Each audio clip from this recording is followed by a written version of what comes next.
नमस्कार, फोरसाइट्स टीवी में मैं शालीमार जायसवाल आपका स्वागत करती हूं। इकरा हसन ने योगी सरकार पर बड़ा बयान दिया है और जमकर निशाना साधा है। इकरा हसन ने कहा है कि यह एक खास समुदाय को टारगेट करने के लिए लव जिहाद शब्द का इस्तेमाल कर रहे हैं। यह सामाजिक मुद्दा है। कई लोग अलग अलग वजहों से दूसरे धर्म में शादी करते हैं। यह सामाजिक मुद्दा है, ना कि राजनीतिक मुद्दा। उत्तर प्रदेश के कैराना लोकसभा सीट से समाजवादी पार्टी एसपी की सांसद इकरा हसन चौधरी ने यूपी की योगी सरकार पर जोरदार हमला किया है। इकरा ने धर्मांतरण से जुड़े कानून से किए गए बदलाव पर बात करते हुए योगी सरकार पर कई सवाल खड़े किए हैं। इकरा हसन ने कहा है कि राज्य की भाजपा सरकार सिर्फ और सिर्फ धर्म की राजनीति करना जानती है।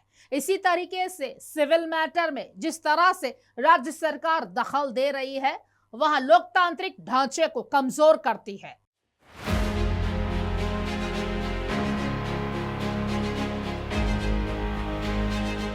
इकरा हसन ने कहा है कि जब यह विषय समाज में पहले से है, हमारे क्षेत्र में भी इस तरह के मामले हुए हैं और मौजूदा कानून के तहत कार्रवाई भी हो रही है। जब कोई बालिग अपनी सहमति से संविधान में दिए अधिकारों का इस्तेमाल कर रहे हैं तो इसमें सरकार को दखल देने की जरूरत है ही नहीं। अगर कहीं फंसा कर या गलत तरीके से धर्मांतरण कराया जा रहा है तो हमारे पास जो पहले से कानून है वो पर्याप्त है, लेकिन भाजपा धर्म की राजनीति की वजह से ऐसा कर रही है। कांवड़ यात्रा के दौरान इन्होंने नेम प्लेट लगाने का जो आदेश दिया था वो इसी के तहत था। अब इनकी राजनीति दम तोड़ती जा रही है, इसीलिए ऐसा किया जा रहा है। जैसा हमारे अध्यक्ष अखिलेश यादव ने कहा था कि जैसे दिया बुझने से पहले फड़फड़ाता है, वही बीजेपी का हाल है। लव जिहाद को लेकर इकरा हसन ने कहा है कि समाज में इस तरह के शब्द का इस्तेमाल जहर घोलने का काम करता है। संविधान दूसरे धर्म में शादी करने का अधिकार देता है। बीजेपी सरकार जो यूपी में कर रही है ये उनकी बौखलाहट है, इसीलिए वह भेदभाव की राजनीति कर रहे हैं।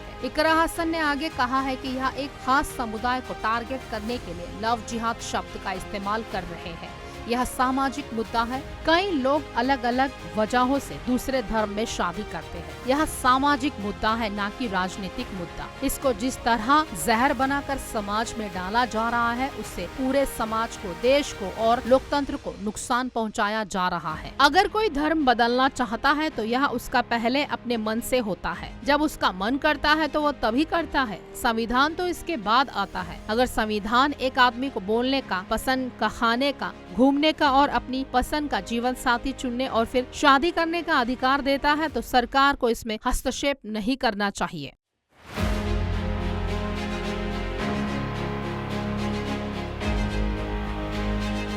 खास खबरों के लिए जुड़े रहिए हमसे, देखते रहिए फोरसाइट्स टीवी।